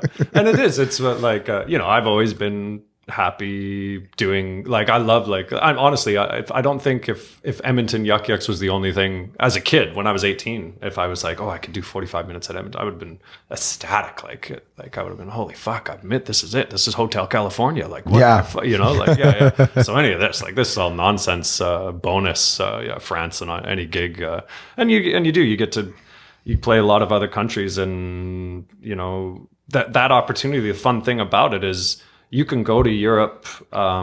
Here, maybe you're not really a strong comedian. There's also a whole nother circuit in Europe that allows you, like, you can play Budapest. You can play even some guys that were sort of middling here. You can go over there and have a whole career based on sort of like C circuit. Maybe they don't pay too well, but you have a career, and you don't have to lift crates. Yeah. And you got a house, and you got there's so much work over there that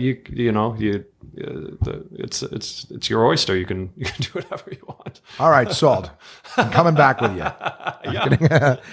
I like the, it's funny too, because we were talking about time, just even the idea that 20 minutes, I'm like, that'd be great. Mm-hmm. I don't want to work more than 20 minutes. Oh. But in the States, they're like, when they come up and they do 45, they're like, that's not very much. I'm like, because they do like an hour, they've said outright, like if they don't, hour 20, if they do less than that, they're like, I feel like I'm ripping them off, or, like the headliners are expected to do an hour 20 there. But 20 minutes of that is pitching their T-shirts. Yeah. I'm just joking. No.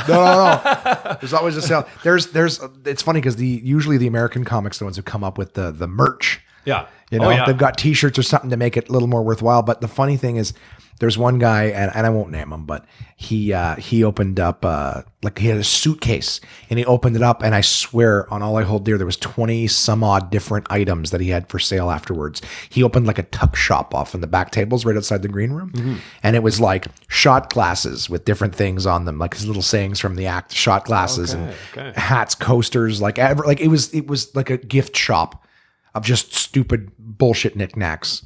Wow. And I was like, all right, that seemed like the hackiest shit I've ever seen. Unbelievable. I mean, I get it. You're trying to make money, but I'm like, but when there's that much stuff, you're like, oh. Yeah, it's weird. It's like, who stops at a gift shop, right? In the hotels, you walk in, they got a little gift shop. You're like, ew. Canada on everything, and mugs and hats and fridge. It was like, that's what it was like. Fridge magnets, like all the things. And it was just like, but with all your sayings, I'm like, just the cost of production of that, right? Huge. Because I'm like, you got to buy like 500 of everything to make it even partially reasonable to make a profit on it. Yeah. And I do respect the hustle. And I do think it's like, then you don't touch your paychecks. You're just living in a cash, like a dreamland where you just always have cash and you pay for gas and food. And Yeah. it really helps. Like when I was doing merch, and it's addicting. Once you start seeing the money, it's addicting. And but Europe just beat it out of me. They don't do it over there. No one sells merch. Yeah, Not at all? Not at all. Not at all. Not even DVDs or CDs?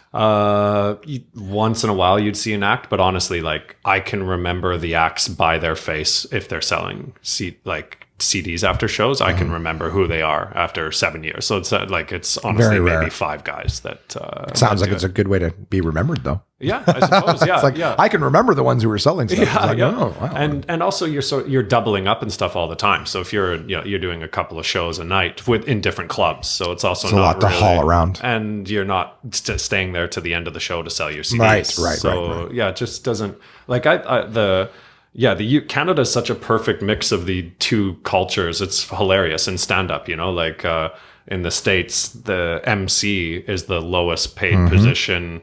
In the UK, the MC a lot of times makes a little bit more money because he can't double up, and his job is very much taken seriously. And they're specific. That's their job, and that's what they do. They don't do sets. And then Canada's a mixture of like our MCs are typically headliners that are doing a bonus week of work. Like it's all like Canada's a lovely melting pot of these two different comedy styles. Monsters. Yeah. It's fun. And that's amazing. A lot of us don't sell merch, but, Get that extra bag to check at Air Canada. And you're like, well, if I'm lucky, I'll sell enough to pay to ship the fucking bag back afterwards. So what do you got coming up, in the near future? I want to ask this actually, forgive me before I forget. Is there a way, do you have albums or DVDs that are available for purchase? I'm asking for myself. Yeah. If you guys wanted to I'd suggest it, but if you want one, I'll just email you one. But yeah, I have, I do have some audio from a couple of, I think I have about an hour just sitting there from, on the Snowed In comedy tour. One of the nights is, taped, and so I think there's the last 4 years have been taped. It's just sitting there, so I haven't released it or anything. I'm gonna do an album in November in Winnipeg, a new one, and I haven't done something like that for lots of years, but so I'm excited to get a new one out there, and that one I'm actually gonna put on XM and all that sort of nonsense. So, but yeah, if you want it, I'll just email you the stuff. That I would absolutely love that. But right now, I'm not even really selling. I think there is one that Comedy Records and I did years ago, and that's on iTunes or whatever. Okay. But that was years ago, and but I'm pretty sure it's still up there. Okay, that'd be a great one to check out. Your special that's coming out on Comedy Central Netherlands. Yeah. Do you have the salmon bit on there? I love that. Yeah, it's. I had to get it right. Yeah, but then you said Netherlands instead of Scandinavia. Oh, Scandinavia! Fuck's sakes!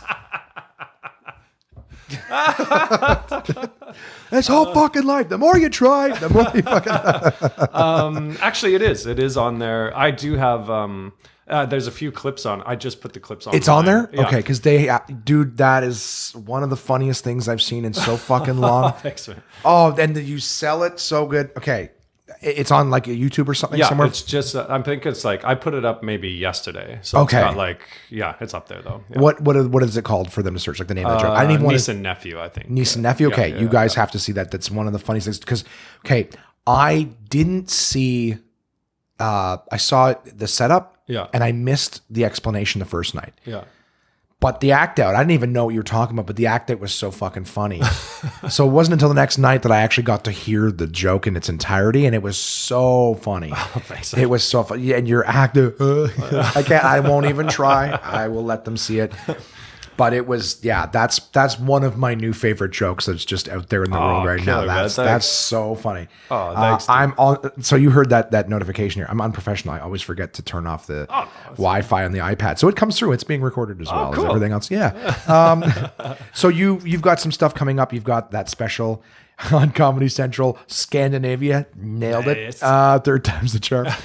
What else you got coming up? I'm going right after Toronto. I got maybe I think I took a week off, and then I'm going to the Vodafone Comedy Festival in Ireland, Okay. which is a really cool festival. It's sort of like a lot of the big hitters in way above my pay grade in Ireland and the UK that come there. So it'll be like Tommy Tiernan and Reg D. Hunter, and I mean Glenn Wolf, like all like a lot of fun names. So I'm in part of that festival. Andrew Maxwell, a lot of great acts. So I'm doing that for a couple of nights, which is great. And then let's see. After that, I guess the next thing I could start plugging is the Snowed In comedy tour, which starts January 2nd. That starts in Prince Rupert, and last year it was 50 cities last year, and it's a theater tour. It's a soft seat theater tour, and we did all the way to Thunder Bay. And this year is the first year we're going to go across Canada. So it's going to hit Toronto, Ottawa. It's going to go to the Maritimes, and it's in theaters. It's myself, Pete Zedlacker, Dan Quinn, and then it's sort of a revolving cast for the fourth guy. Depending on where you are or whatever. Yeah. So I think Arj Barker is coming back to do a portion of it. Deborah DiGiovanni's portion of it. And I know those two for sure. There's some other names being thrown out right now. But it's the three of us and then a special guest. So last year we had Scott Thompson from Kids in the Hall with us for a bit. Very cool. Anybody listening in Ottawa, we do find like the portion of it that's been running for 10 years is flying, because we've been going to those theaters for 10 years. But we notice when we start doing new markets there, it's a tough slog. We know fully that we're probably going to take a 4-year hit to even have the word get out. And so Ottawa and Toronto, this is going to be those dog years where it's just going to be probably playing to 10, 15 people. So I'll be there. Yourself and Zedlacker are absolutely hysterical. So just another opportunity to see you guys would be great, because you don't make it to Canada as much, obviously being across the ocean. How often are you here? So this tour, like next year, it's sort of shaping out that it's going to be 4 months, that tour. We do have to take breaks in that tour now. Right. So I'll fly back to Europe just to have a relationship, and then so that's January basically till the end of April, so about 4 months, and then I'll hide in Europe until I usually come, because of this tour I have to have half an hour fresh every year, which that's not a huge writing pace, but for me that's a big writing pace. Right. Some guys do an hour. I find that fucking impossible, but I'm more comfortable doing new jokes in Canada. I don't know why, but that's just I just feel the confidence here that I can do it. And so I usually book something like this, or my favorite clubs like Rumors or The Mix or something. Right. And so I do that sort of in the fall. So I'll come for a couple of weeks in the fall, maybe a month total, and 4 months of Snowed In. So that's 5 here and 7. You do Snowed In every year? Yes. Well, I have done so this is going to be my 6th year, I think, or something like that. So Very the last cool. 5, yeah. So I'll do it. I do it every year, so that's the deal. But let me know when you're going to be in Ottawa, and I'll plug it on the podcast and push it, because I'll be there, and I think that's an amazing show. You guys are going to be at Centerpoint, I assume, or yeah, absolutely. And I believe it's Di Giovanni. I believe that's on that run. So it'll be me, Pete, Dan, and Deb. So it's a great lineup, and Pete, Deb, and they're all strong acts. So it's yeah. Groovy, dude. Well, I can't wait for it. I know I got to get you back to the condo, because you guys are going to be watching football today. Again, it's Monday. Baseball. We're going to watch baseball. Yeah, because there's 2 playoff games now. There's, well, not playoffs, but we got to figure out who the division league. He's falling asleep. It's slowly start crossing my eyes and nodding off. Get that machine. Let's get that machine down there. Yeah. You can sleep. Well, that's fair. All I know is that you've been insanely generous with your time. I've had fun. Thank you for listening to all of my life problems and my hatred for everything. I like this podcast because we didn't get into the typical, that was great, man. Talking about happiness and stuff. It's, the lack, my complete disbelief in its true existence. Yeah, dude. I like talking with comics, and again, it's nice to get other perspectives. Again, just it's cool to know where you come from too. Because like I said, I came across your comedy now years ago, and we were talking about the other night. Maybe we'll end with this. Was you were just saying how you were unhappy with it, whereas I thought it was one of the best. Well, maybe not unhappy. That's not fair to say. But you're saying the parts of it that people told you to wait, and you're like, we're all the same. Offer something like that. You're like, yeah, I'm going to take it. Give it to me now. Like, yeah. But the older guys, a few of them like that the truth sayers in my life that were, but yeah, they were like, there's no rush. They're like, they probably saw a 24-year-old kid doing 24-year-old material. So they're probably, they said it's you really 24 then? Yeah, I believe, or let's see, 20, maybe I was 25, but yeah, right around that era anyway. So I'm sure the older guys were like, saw that, like, you're just a kid doing stupid kid material, and the comedy now is always going to be here, so why don't you a couple more years of headlining, and it's probably suit you well. So, and I was like, yeah, I fucking whatever, man. So I did it, and but yeah, and I think everybody's the same. Doesn't matter what you produce, what kind of art. If you're a painter or you look at your stuff and you're like, oh god, like, it's awful. It's so bad. Like some of the material's so fucking bad. And so yeah, I'm glad that the 10 years are up and maybe it's going to disappear. But but at the time, I sure was proud of it. At the time, I loved it. And I enjoyed it. I didn't remember the smell my fingers or whatever it was that you had referenced the other night. But what I did remember was the one about the like Amnesty International or whatever, about how like, there's flies that'll land on them. And you're like, what?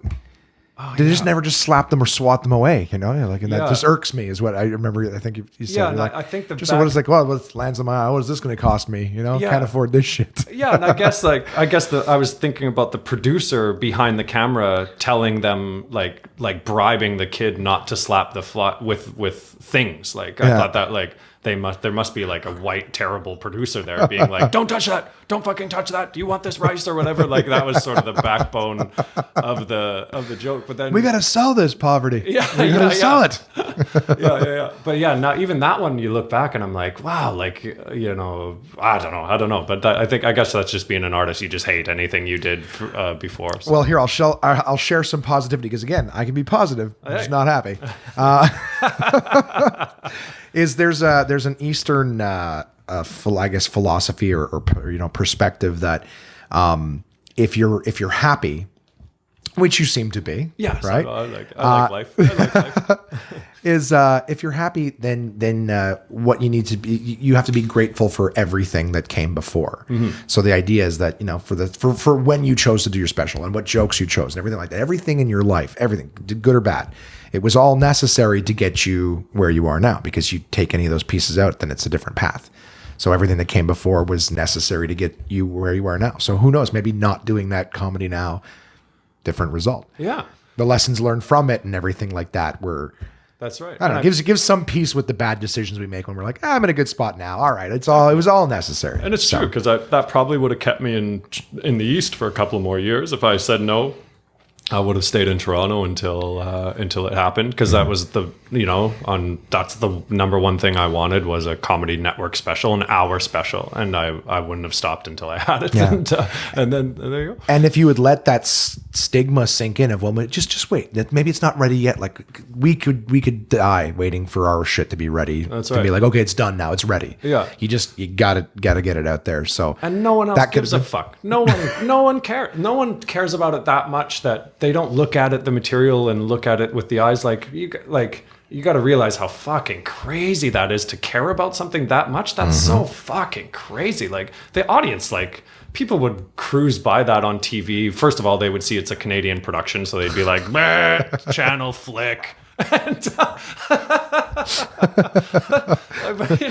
it's insanity to think anybody else cares about that much, but for some reason you do, because it's it's our insecurities. It's because that's another thing, is just looking at it and going, oh well, this is me and this is my thoughts and this was important and funny to me and I worked hard on this, and everyone's like, yeah, I guess it's kind of funny. Like, it could be better. It could be better.